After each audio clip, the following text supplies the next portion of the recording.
Halo teman-teman, coba sebutkan 3 alasan kenapa kalian takut untuk mulai menulis.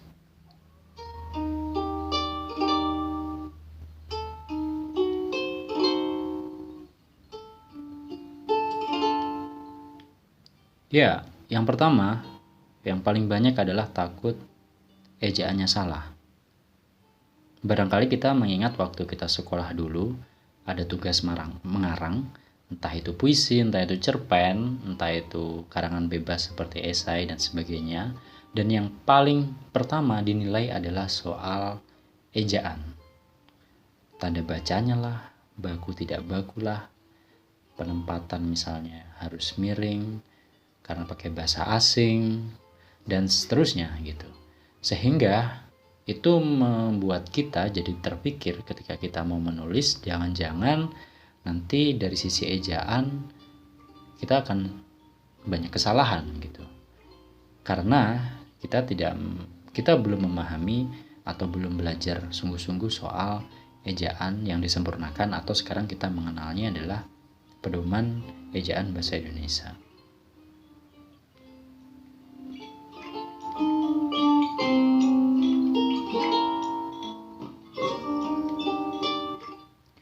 Yang kedua adalah soal tata bahasa. Nah, ini paling banyak dialami oleh para penulis pemula atau mereka yang mau menulis, khususnya yang tentu saja yang udah pernah bikin tulisan dan ternyata tata bahasa mereka sangat kacau. Padahal menulis tidak hanya supaya orang lain atau pembaca memahami, tapi juga bisa menikmati. Bagaimana mungkin pembaca bisa menikmati kalau tata bahasanya kacau balau, pemilihan diksinya banyak nggak tepat, yang itu membuat, waduh kayaknya aku jadi takut nulis nih.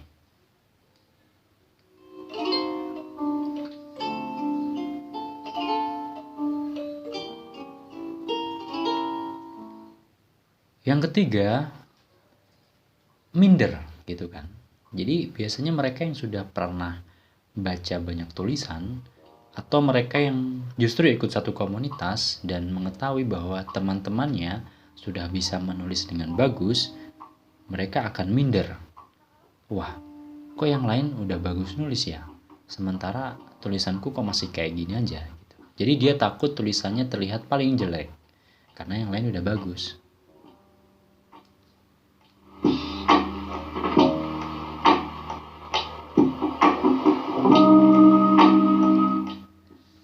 Namun gak perlu khawatir, karena yang pertama tadi, soal ejaan misalnya.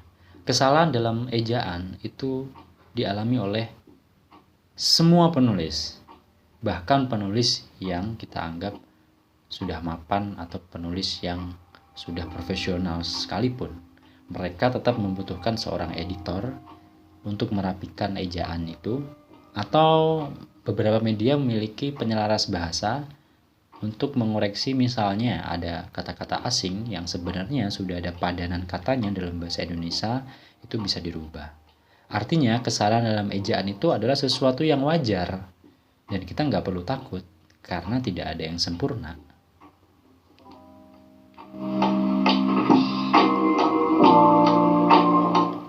Namun perlu diingat juga, kita tidak bisa menggantungkan terlalu banyak juga pada editor atau penyelaras bahasa.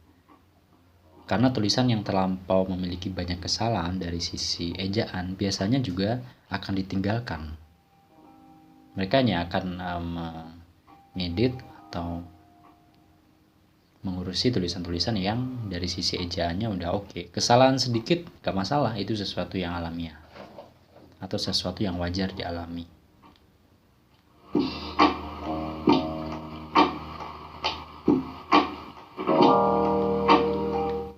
Faktor yang kedua tadi adalah soal tata bahasa, pemilihan diksi, dan sebagainya.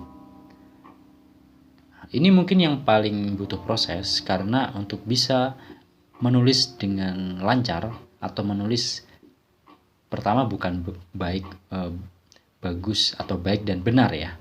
Saya lebih suka menyebutnya menulis atau menghasilkan tulisan yang enak dibaca, itu butuh proses. Proses ini bisa dua hal. Pertama, dia harus banyak membaca? Karena dengan membaca ada dua hal yang mereka pelajari. Pertama, mereka akan menambah perbendaharaan kosakata. Yang kedua, mereka secara tidak langsung belajar bagaimana mengungkapkan. Karena setiap penulis punya cara masing-masing untuk mengungkapkan sesuatu lewat tulisannya. Bagaimana cara penulis memilih diksi dari karya-karyanya. Jadi membaca itu penting. Jadi kalau mau menulis tanpa punya tradisi membaca yang baik, yaitu akan susah. Selain membaca, juga harus tekun untuk berlatih, dan bisa dibilang tidak mungkin tulisan pertama itu langsung bagus. Ketika teman-teman baru pertama menghasilkan tulisan dan tulisan teman-teman itu jelek, tata bahasanya kacau, ejaannya banyak yang salah, ya itu wajar, itu baru tulisan pertama. Coba bayangkan ketika tulisan pertama langsung bagus, itu sesuatu yang sebenarnya tidak mungkin. Jadi ketika tulisan pertama teman-teman itu jelek, ya itu sesuatu yang bisa dimaklumi sebenarnya dan tidak perlu patah semangat. Terus berlatih, dan disinilah ketekunan sejauh mana sebenarnya minat atau ketekunan teman-teman itu diuji dari seringnya berlatih.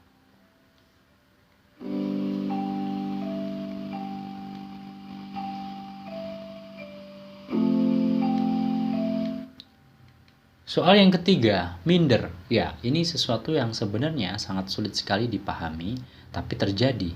Padahal harusnya ketika kita melihat tulisan orang lain itu bagus, justru kita termotivasi supaya kita juga bisa bikin tulisan yang bagus. Bagus tidak harus sama, tidak harus meniru, tapi setidaknya kita belajar bagaimana tulisan kita bisa enak dibaca. Bukan malah minder. Masa kita dalam satu komunitas melihat teman kita yang udah bagus, justru kita minder karena kita merasa tulisan kita belum sebagus dia. Justru kita termotivasi dan saling membantu satu sama lain supaya bisa ada progres dan tulisannya bisa menjadi lebih bagus.